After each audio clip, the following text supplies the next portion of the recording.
Corona 2019 को अन्तिममा आएको, भूकम्प 2072 मा आएको। यस्तो हो क्या? तपाईहरुले यो देशमा 36 वर्षदेखि खाएको बात त सही है।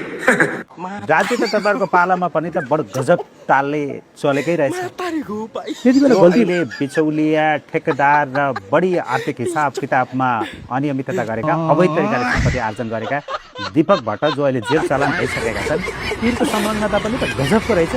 हिजो विष्णु पौडेलजीको गिरफ्तार पछिका फोटाहरू सार्वजनिक भए देख्नुभयो होला तपाईँले पनि। फोटो त 74 सालमा नेकपा एमाले र माओवादीको एकीकरण गराउने सम्झौताका बेलासम्म उनी त्यहाँ पछाडि खडा रहेछन्। प्रचण्डजी र ओलीजीको पछाडि तिनको के हैसियत तिनी त्यहाँ किन भए? उनी कसरी त्यहाँ पुगे त्यसबारेमा त मसँग स्पष्ट जवाब छैन।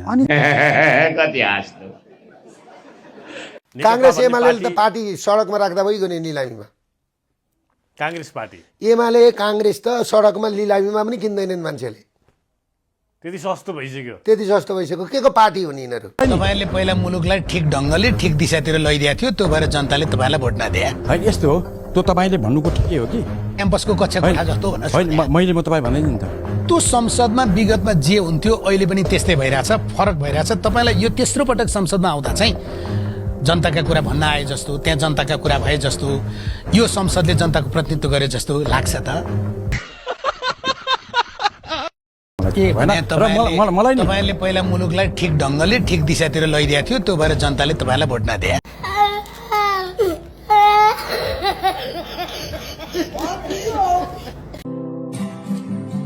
यता हेर्यो मुद्दा, उता हेर्यो मुद्दा, यसो गर्यो मुद्दा, उसो गर्यो मुद्दा, अनि के हो यस्तो यो? के गाउनु भएको तपाईले? जे गर्छन् बालेनले गर्छ, ढिला होला तर सही सबैले गर्छन् के? बालेनले मात्र गर्छन्, अर्कोले विरोध मात्र गरिबो क्या दाइ यार। अब कमरेड केपी ओलीले नेतृत्व छोड्ने हो भने केपी ओली कमरेड भन्दा धेरै तल मात्रै नेतृत्व सम्भव छ कि। अब त्यो बीचमा काहीँ पनि अडिँदैन कि, किनकि मेरो देशको प्रधानमन्त्री त 35-36 वर्षको युवा छ नि त। त्यसकारण अब हामीलाई 73 वर्षको अध्यक्ष हटाएर फेरि 70 या 65 वर्षको नेता खोजेकै होइन पार्टीले। त्यहाँबाट हामी डिपास्टरै हुने हो। एमालेमा त्यो स्तरको नेता जन्माउनु भएको छ र? कति हाँस्नु। गरिबी कति घट्यो, शिक्षामा कति सुधार गर्यौं, हामीले स्वास्थ्यमा कति सुधार गर्यौं, अहिले खेलकुदको क्षेत्रमा तपाईहरुले सबै गरे भए जनताले तपाईहरुलाई यो ठाउँ चाहिँ पुर्याउँदैन थिए है। अझै प्रत्यक्षमा 9 सिट।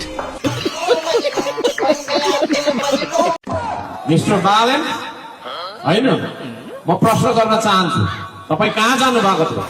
75 जना मान्छेहरू मर्यो, रिपसम्म लेखेन, आरईपी रिपसम्म लेखेन, फटाले आरईपी रिपसम्म लेखेन, फटाले।